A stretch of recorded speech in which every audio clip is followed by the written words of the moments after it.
This is the Ranger Report Podcast.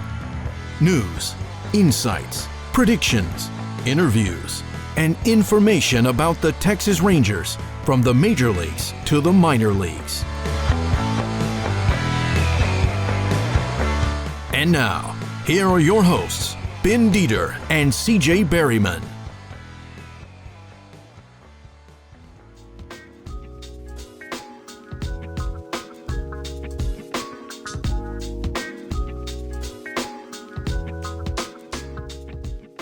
Welcome to the Ranger Report Podcast, everybody. I am Ben Dieter. You can find me on Twitter at BDieter75. And I'm CJ Berryman. You can find me at CJB_RR on Twitter. And this is the Ranger Report Podcast, as that dude off the top there said. And you can find us at the Ranger Report anywhere: Twitter, Instagram, Facebook, YouTube. Don't forget to subscribe to our YouTube channel. You can now see us. I know. What a thrill it is for you guys, but I know you can now see us. Sorry if we break your screens on whatever device you're using. Yeah, I mean, if I were you, I would turn down the resolution so that we look like pixels and we would look a lot nicer. And turn down the brightness. Yep. Yeah. Just make it as dark as possible. Yeah, make sure you can barely see us, but still subscribe anyway. Still subscribe anyway. You'll want to do that because we have like cool graphics spinning in the corner. You know, it's just great. It's good stuff. It took me 14 hours to come up with one graphic in the corner. It was great stuff right there. All of my video editing skills put to use. And does it, y'all. And don't forget, on YouTube, we still have our Black Friday special. You can subscribe for absolutely free. Yep. It'll go on for all the rest of eternity. Our Black Friday special. Every day is Black Friday for our podcast. I stole that from the Prospect Times. He put that up as a joke that his Black Friday sale was you could subscribe to his YouTube channel for free. I thought that was hilarious, so I stole it from him. They do great work over there, man. They do, man. They do. If you're not following the Prospect Times on Twitter, you're doing something wrong. Correct, and they do have a YouTube channel. He goes to Frisco a lot in videos, pitchers warm up and pitchers playing, and it's really cool. It's a good channel, lots of good content. So go check it out if you have not. Minor league coverage galore. Awesome stuff. Also, don't forget to go to Walton's and buy yourself some seasoning for Christmas or after. They have everything but the meat. It's a fantastic place. They've sponsored us now for over a year. CJ knows Austin personally, and they are such a great company. And I think I've ordered I've already ran out of my favorite pork chop seasoning like 4 times and had to reorder it. So I'm pretty much keeping them in business at this point by myself. I used the Better Burger seasoning. Oh, that last night. Good. I made soft tacos. Yeah, and I used hamburger meat, and I used the Better Burger seasoning. Oh gosh, yeah, it was good. I would be hungry. I had leftovers of it today. I've still got plenty of leftovers because it's just me here. But and I fell asleep. I kept eating until I just got stuffed, and both today and last night after I made it, and I just pigged out and took a nap. Must be nice. For those that don't know or follow me on Twitter, I announced last week that I sounded weird on the show last week. If you guys remember, all stuffed up and not quite myself, and then I found out the next morning I had COVID. And now I still don't have any taste or smell, so I guess I'm not using any Walton seasoning at the moment because I couldn't taste it if I tried. Don't waste it, man. So I'm gonna save it. So the other day, my wife gave me some Thanksgiving turkey, and I was sitting there eating it, and I was like, "You could have painted a piece of cardboard to look like turkey. I wouldn't know the difference. I have no taste, no taste whatsoever." This is when you should be eating healthy, Ben. I am actually. I am healthy stuff, and I am because eating a bag of lettuce and eating a bag of potato chips tastes exactly the same. So I may as well eat a bag of lettuce. There you go. I was the other day, and my wife was laughing at me. I literally just had a bag of lettuce in my lap, and I was just eating leaves. And she's like, "What are you doing?" I was like, "I can't taste. I may as well eat right." Yeah, might as well. COVID helped me lose 8 pounds. So there you go. There you go. Now, when I get my taste back, though, that's not going to be good because then everything's going to be the best thing I've ever eaten. Yeah, you're gonna everything. Everything will be delicious when I get all that taste back again. Yeah, your taste buds are going to explode. Your mouth is going to be watering for like a month. Yeah, water is going to taste good again. That's all I can say. It's going to be crazy, man. Completely crazy.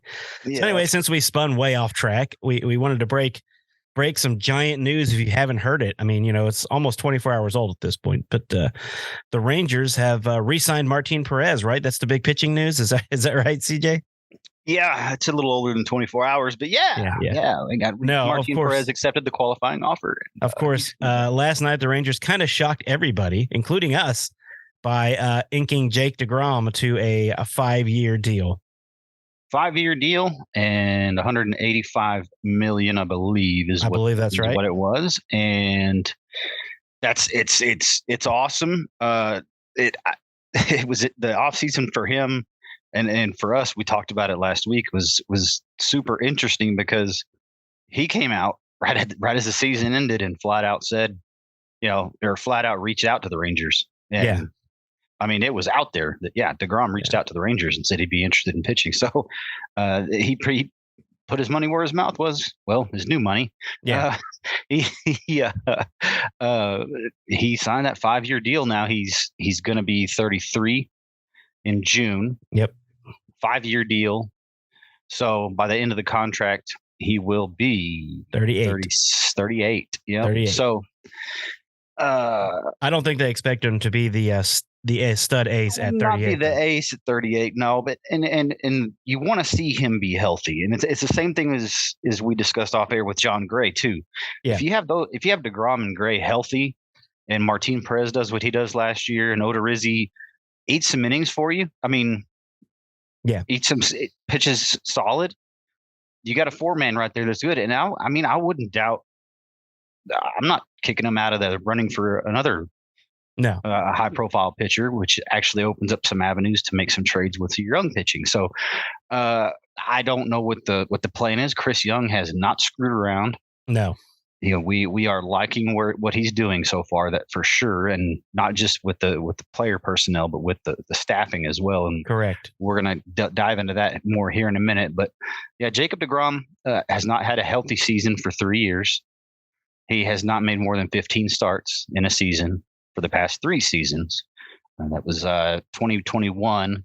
He made 15 starts. He was 7-2 with a 1.08 ERA. Yeah. Now, when he's on the mound, he's extremely, extremely, extremely effective. Yeah. A career ERA of 2.52. That includes last year's 3.08 ERA, the only season that he's had an ERA. I'm sorry, only the second season that he's had above 3 ERA at 3.08 last year. In 2016, he had a 3.04 ERA. Okay, so he's barely over 3 runs a game in those 2 seasons. The rest of them, 2.69, 2.54, 1.70, 1.70 and 32 starts, and he was only 10-9 because the Mets couldn't hit in 2018. 2.43, 2.38, and then 2021's 1.08. The guy's a stud. Yeah. Can he be a workhorse? That's to be seen, but it's definitely that Chris Young is. He said we're going to go after pitching. We're not going to spend like we did last year, which that meant we're not going to spend $550 million. It didn't mean they wouldn't spend 300. Yeah, they've already spent 180, so they've already put some money out there. Well, and then for Odorizzi, I don't know how much. I can't remember how much that. No, they barely had to pay anything. I don't think they. Because in the trade, and they sent most of his salary with him. So that's right. That's right. So we're barely. I think we're paying $2.5 or $3 million for Odorizzi. Yeah, it's not much. And then they're paying the rest of it. Yep. So that's. It's good news. It's good to see you got. Right now, you plan on Odorizzi being in the rotation for sure. Yeah. So you got spots 1 through 4 locked up with the battle for number 5 with the young pitching, but the Rangers are still.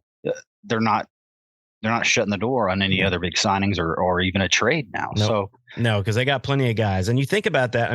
Your top 4 rotation guys could all be under 350 for their ERA. You think about that, man. That is now the bullpen becomes even more important because if your starters are giving up 3 runs or less a game, you should win way more games than you lose. Absolutely. And the bullpen, I expect them to address that. And it was interesting that the Rangers traded away Dennis Santana. Yeah. That one kind of threw me off. He was probably there was a period last year where he was just the rock. Out of the bullpen, but maybe they're making room for somebody. I don't know. Obviously you still have Leclerc and Jose Leclerc and Jonathan Hernandez, who returned from injury last season, and Hernandez looks like he's got closer stuff. You also still have Joe Barlow. Yeah. Who that's 3 guys with closer setup guy type stuff. So maybe they were just making room to solidify those 3 in the back on the back end and maybe your 7th, 8th, and 9th inning guys. I mean, however you want to line it up. Yep. I would hope that Jonathan Hernandez would be your closer. Yeah, he's got the best stuff. He was hitting 99 miles an hour last year with that. Yeah, when he's on, man, he is unhittable. He's not touchable. Yeah, so it is incredible. And Leclerc is very effective, and he can actually be crafty with that. What does Nadell call it? Cut change? Yeah, it's cut change up that looks like a slider cutter almost. So Barlow, he was the closer for most of the year last year before, having to he got hurt and then essentially surrendered the role, but he pitched pretty good last year. So the back end I'm not as worried about. It's really, especially if they go out and get a back end guy. Yeah. Yeah. And I actually wouldn't put that past them. That way you can move the other 3 young pitchers up, a spot in their roles or down, however you want to look at it. Yeah. 2 of them are an 8th and a 7th, and then the other guy, hey, Jonathan Hernandez pitched 3 days in a row. He needs a day off. Okay, well, Joe Barlow's going to fill Leclerc's role, and Leclerc will fill. You know what I mean? So they have an opportunity to build some depth there if they want to add. If they want to add more in the bullpen, and I expect them to. But the DeGrom signing, certainly happy about it, and just need him to stay healthy going into his age 35 season. And that's what I'm hearing from most Rangers fans online, Twitter and Facebook are responding to me posting about it, is that, hey, if he stays healthy, this is a fantastic pickup. Well, risk comes with any player, of course, but the Rangers have done a really good job over the years of taking a guy who's coming off injury and turning him into something. I mean, we've talked about it ad nauseum with Lance Lynn and Mike Minor and, Kyle Gibson and guys that are coming off either injury or just being ineffective that have come here and done well. And that was before the Rangers brought back Mike Maddux. Mm-hmm. So you're looking at a premier pitching coach, with these guys. Like, I think you're going to see minor league pitching improve a whole lot too this coming year. I expect that as well. And you and I again discussed it prior to getting on here. Mike Maddux, our pitching seemed to be at its healthiest, except for one season, which is the freak 2014 season, where not just the pitching staff, but everybody got hurt. I mean, everybody was getting hurt. The Rangers had nobody to play that year, but they did not. The World Series runs. I mean, your bullpen, your starting rotation, everybody was pretty much healthy the whole time, and they were able to pitch deep into the postseason and pitch effectively. Yep. Even the younger guys, that had a couple of them had never been in the playoffs or never pitched in the playoffs, and then here they are, and they're getting you to the World Series. So it's going to be interesting to see the difference, or I guess the effect. Mike Maddux will have on guys like John Gray too. DeGrom and Gray, they have to be healthy in order for the Rangers to have success. Period. They're going to have to. And if not, you're going to have to rely on some more young guys and some young guys that may not have pitched in the majors this year, depending on what you do trade wise. If they elect to go down that road. So it's going to be interesting. And he had the Nolan Ryan mentality as well.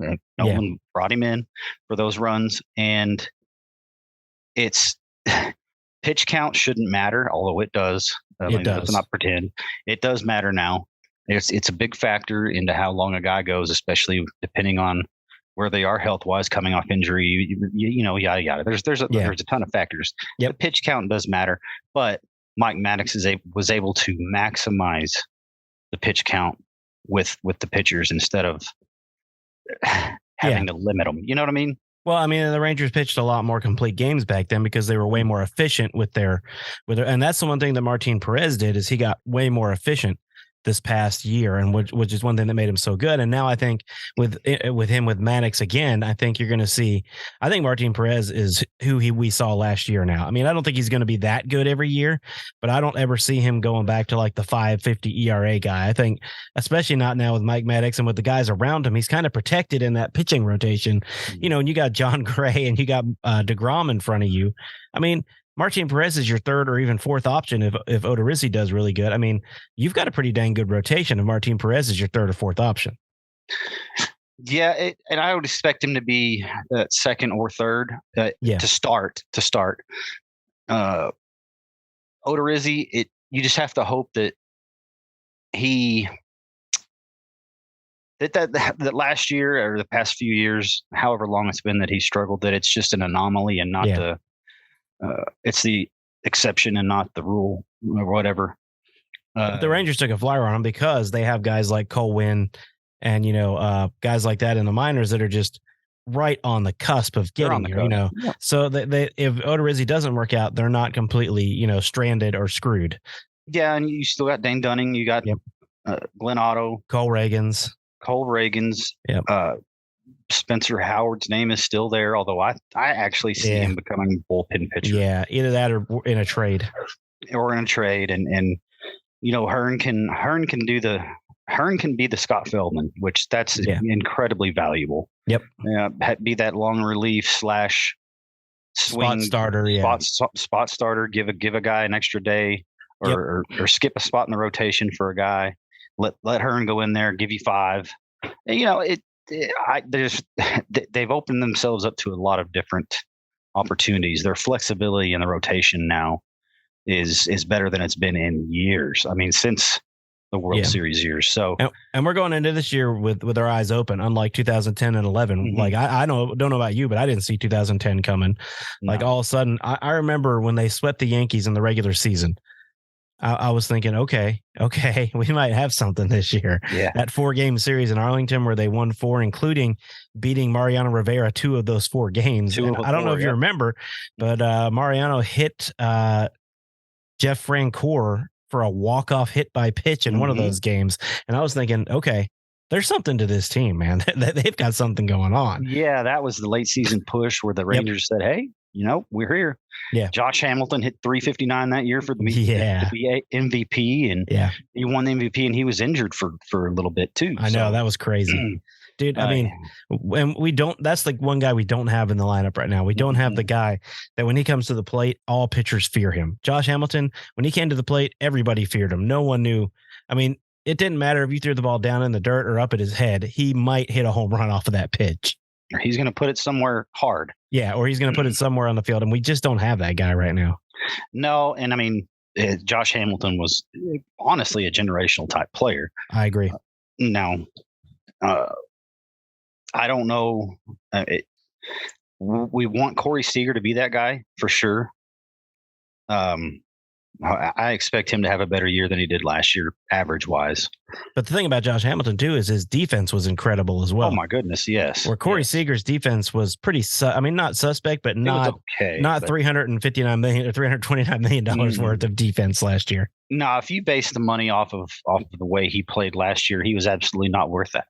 Agreed. So, but that's not – the Rangers didn't sign him to a one-year deal. No, so, there's a reason they signed him to a 10-year deal. Yeah, so and it change of venue, all that good stuff, blah, blah, blah, blah, blah. Yep. He'll be fine. He'll be fine. We've been saying that all year. He'll be fine. Yeah, he'll be okay. Same thing with Marcus Semien. Yep. Nate Lowe showed up, said, hey, I'm your starting first baseman in the future. Now, Nate Lowe, if they do get someone else for that position, I can see Nate Lowe being used in a trade. But I think unless they just get like a fantastic offer, Nate Lowe is going to be your first baseman for years to come. They'd have to be blown away. And I mean, they may have an internal option too. If they get blown away with the trade, maybe letting Sam Huff get a shot playing first base. And they do have plenty of guys that could play first base, but they've got a bunch. But Nate Lowe really secured himself last year with, first of all, his hitting and his fielding. I mean, his fielding is not fantastic, but it was good. And his hitting was really, really good. I think that's the thing to me that needs to improve the most this year is the infield defense. Like the infield offense was wonderful. Like by the end of the season, Seager was bombing the ball. Semien was hitting great. Lowe was having a fantastic season. Josh Young came up and smacked a couple of home runs when he got here. Of course, the way that Jonah Heim played for most of the season till he wore out there at the end. I mean, our infield did most of the work. And I'm not saying anything bad against the outfield. We had some good performers there too, but the infield outperformed the outfield offensively. Oh, yeah. And we expected last year for it to be the opposite, at least on the corners. Yeah. And we expected Semien and Seager to outplay the outfield, obviously. Yeah. But not Garcia had a really good year. Taveras finally turned into the Taveras we knew he was. We knew he could be. It was there. Bubba Thompson showed up and pretty much said, I'm staying here. He didn't allow them to send him down because of the way he played and his versatility and his speed. I mean, gosh, him on the bases is just yeah. It's just fun to watch. It's fun to have that guy. And I mean, it's not a bad thing. You need a guy like Bubba on the bench on a winning team. Yeah, and Eli White coming back as well. So it's now we're looking at it maybe an overcrowding, which is a great problem to have. Yeah, again, a problem for when they do, because I say when they're going to make a trade sometime before spring training. I bet. And when they do, they're going to have to get rid of some of this overcrowding they have. And the thing is, you can get rid of a couple of really good players and still have some really, really good players in the organization. It's not like you're giving up your only good players to pick somebody. I mean, if you give up Bubba Thompson, you have Eli White. If you give up Eli White, you still have Bubba Thompson. So you've got this I mean, same thing on the infield. If you give up Ezekiel Duran and Josh Smith, you've still got Luis Angel Acuna. You've still got, all these other I mean, it's just Dustin Harris. They've got all of these Blaine Crim. They've got all of these great players in the minor leagues. Yeah, they're in a great spot. They're in a great spot because they've built that minor league system, and most of the acquisitions that they've made over the past 2 years have been signing free agents. So they haven't had to deal any of those minor leaguers, and those minor leaguers have had opportunities to get big league experience and show other teams what they can do. So it's been a blessing in disguise that the past 2 seasons, because you get so many young guys out there that are able to showcase themselves on the big time.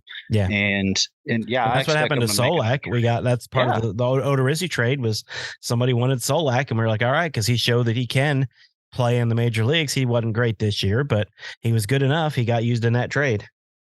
Yep. I completely agree. And I mean, I'm now is an exciting time. I mean, it really is. And it's now we can really start making some, we're not projecting which minor league player is going to have the biggest impact or which first year player or second year player is going to have the biggest impact. Now we're going to be having some real serious discussions now. And my internet just died on me over there for a second. Now it's back up. That's always fun. Yeah. Jake Odorizzi in his 11-year career has an ERA of 3.99. Yeah. Again, under 4. Yeah. No, Ken, that's what I'm saying. If you have the first 4 guys with an ERA under 4, you take that every day. Yep. And last season in 22 starts, his ERA was in the 4s. He was between Houston and Atlanta. At Atlanta, at Houston, he was pitching very well, 3.75 ERA, and ended up going to Atlanta where he struggled mightily. So, he's 32. He's the same age as DeGrom. And it's just going to be interesting to see how he responds and see what he does with Maddux as well. I mean, with Jake Odorizzi's a guy. I mean, I've always liked him. I mean, me too. He was an all-star in 2019. Yep. And he's pitched very well, and that was with Minnesota. But I remember most with Tampa Bay. And me too. Yeah, he had a string of seasons. Let's see, 1, 2, 3, 4, 5, 6 seasons of at least 28 starts. Yeah, which is amazing. Yes, that's awesome. And, last year he had 22, and the 2 years before 22 and 24 before, and then 2020 is the only season that he really had major injury. He only started 4 games with Minnesota. What year did I say? 2020. 2020. Okay. Yeah. It's, I mean, you got, the way I look at it right now, you got 1 through 4 right now. Yeah. With young guys battling for 5. Now it's like we've talked about. I'm not counting them out for a Rodon either. I mean, they might be able to land 2. Who knows? Never know. Well, speaking of that, we talked last week with Kane about who the Rangers put on the 40-man to avoid the Rule 5 draft. But I wanted to talk to you just a little bit about who they left off. Go ahead. Yeah. There are guys they left off like a Blaine Crim or a Cody Bradford or a Kyle Cody or who else did they leave off? They left off no, Acuna's on there. Sorry, they didn't leave off Acuna. Jake Latz got left off. So there's these guys that could be picked up. But, a lot of people don't realize that, first of all, in order to pick up a Rule 5 guy at the end of next week, you have to have the room on your 40-man. So your 40-man can't be full. So that rules out some teams. And then also, you have to keep him on your major league roster for the whole year, even if he's injured. You have to keep him on your 40-man for the whole year. And so it's not like there are 1,000 teams out there, wanting to pick up Blaine Crim or Kyle Cody, but in my opinion, we talked about this a little off the air, the two I would worry most about is Kyle Cody and Cody Bradford being picked up by a team. Bradford, I'm not sure is ready yet, but I can see a team hiding him in the bullpen just because they see the potential and they want to keep him. Do you think there's anyone they left off that there's a chance they're going to be moving on after this year? Or after this Bradford's one of them in a team that could be that squad that, or maybe a couple would be the Marlins or the Diamondbacks that just don't have a whole lot of talent. I mean, the Amarillo Sod Poodles here are the AA affiliate of the Diamondbacks, and they were not good. No. So, I mean, they had a few highly touted prospects. However, just overall, it wasn't good. They had a guy on Father's Day 2 years ago when I threw out the first pitch at the Hodgetown. They had a guy come out of the bullpen who had a 2.51 whip. Wow, that's high. 2.5 runners per inning. That's not good. Jeez, you're putting a ghost runner on every time he steps in the mound. Pretty much, yeah. Pretty much. Or a zombie runner, whatever it is. Kind of like who was it? That's kind of like Mike Fultonevich. Yeah, I think his whip was infinity. I'm not sure, but I think his whip was infinity. It was not good, and neither was his attitude. So no, that was the thing that got him more than his performance was. He looked like he didn't give a crap when he was out there on the mound. No, he was. Yeah. Anyway, we'll talk about him. But anyway, no. But I think Cody Blaine Crim he's not ready yet. No. He's tearing up every level he's been at. And neither's Mason Englert, even though he looked great this year. Yeah. Mm-hmm. Mason Englert had a big step up this year. Didn't he have 2 games in a row where he didn't allow any hits, one in AA, one in single A? Is that right? Or was it? I'm trying to think. It was like 18 1/3 innings of it was a long no hit ball. Yeah. No hit ball. So Englert's one that surprised some people, not us though, because we had him on the podcast when he was at Down East 2 years ago, and we had him on again last year as well. And he's a guy that we've been keeping an eye on. Zach Kent's a guy that we've been keeping an eye on. He was put on. He was added. Yep. So that tells you how close they think he might be. Yep.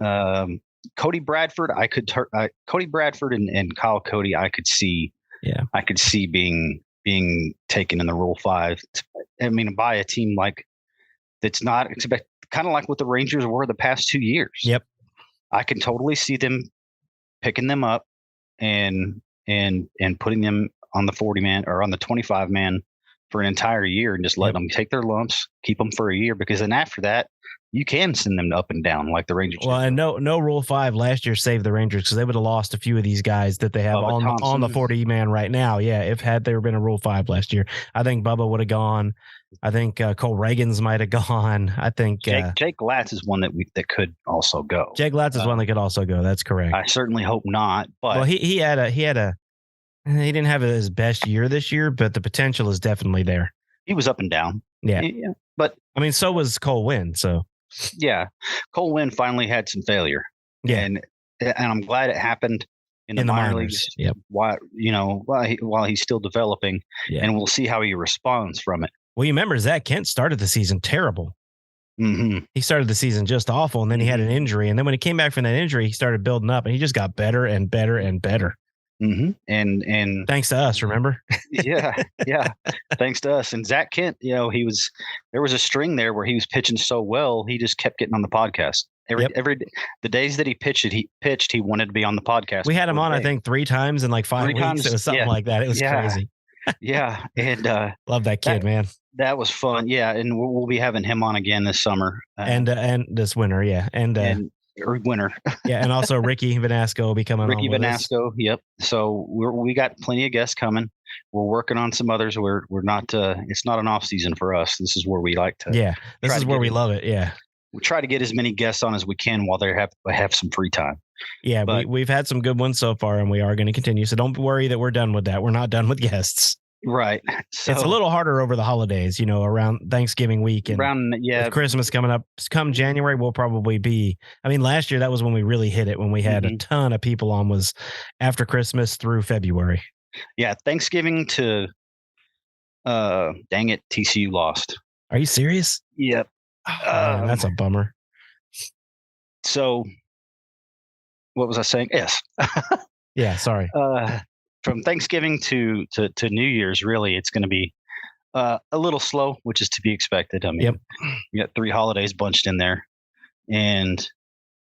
but after that, I mean, we're going to be here every week. We're not going nowhere. Nope, we're going to be here every week for you. So we got a lot planned. We'll have a little fun like we did last off season too. We might get some people outside of baseball on again like we did last year, just to have a little fun. Although since there's no lockout this year, we have a better chance of getting a lot more baseball people on. Yes. I plan on having Jeff Wilson on next week because he'll be at the winter meetings. And I would like to have him on just to, halfway through the week to see how things are going, see what he's hearing, what he's feeling over there. So, since they keep stealing all of our good guests, maybe we can get him on to talk to us for a little bit, not John though, just Jeff. Yeah, just Jeff. Screw John. Just kidding, John. Just kidding, bro. We love you, John. We love you, John. I can't call him Moon Pie anymore. It sucks. I'll tell you what, though. I mean, I know I shouldn't promote it, but man, their podcast really is good. They do such a good job. Yeah. They do such a good job. Yeah, I really do enjoy listening to it. I've listened to every episode. They make me mad sometimes because they get guests we want, but that's what happens when you actually have worked there for 16 years. Or they get a guest on immediately after we get one on. Yeah. Same one. Yeah. Well, I mean, why not? We're so good, you got to follow us up but our numbers this year have been astronomical. Thank you guys very much, for being thankful at Thanksgiving. I know we talked about it, but it's you guys why we do this. Like we'd be done if we got one listen a week. We wouldn't be doing this anymore. No. You guys are growing our show like rapidly. That's why we started the YouTube channel, is just to try to reach out to more people on a different platform that's being used a lot for podcasting now. So thank you guys very much. We really do appreciate it and love the fact that you guys are so engaged with us. We hear from you guys all the time on Twitter, Facebook, and all that, and we love it. Yes, keep doing that. Even if you hate us, just keep engaging with us. Yeah, we don't care. We don't care. I got thick skin. I'm ex-military. You can yell at me that I'm fat and ugly. I don't care. It's not like that's news to me. So I got called a possum that looked like a possum on chemo. And that was a friend. That was a friend. Yeah, it's a friend. And I don't care. No. Whatever. All right, so stick with us for breaking news and everything else. Don't forget the rangerreport.com, where I occasionally write articles when I have time.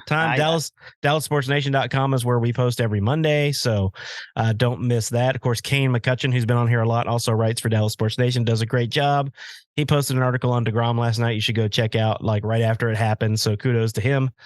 So anyway, we love having you guys on. Nice fly there. We love having you guys. We love having Kane on. We love doing what we do. So thank you guys very much. Yes, and I'm going to do a New Year's resolution to write more as well. That's actually my bread and butter more than broadcasting. Yeah, I know. So, and mine. I have a series I started for the top 20 prospects, and I've only done 2 so far. So I really need to get on that. Yeah, no, I really need. I haven't written an article in God knows how long. It's been life gets in the way a lot, big time. And I'm going to get back to writing more, and I can. It doesn't take me, if I know what I'm writing about, it takes me 30 minutes max to write an article. Same here. I used to do it. I used to get paid to do it. I worked for 3 newspapers and 4 newspapers, and fan-sided as well. So I did those part of the time, both of them at the same time. I remember too much till it became a little bit. So, but I look for my stories as well. I'm going to start cranking some out. Cool. All right. Well, we will talk to you guys next week. All right. Till next week.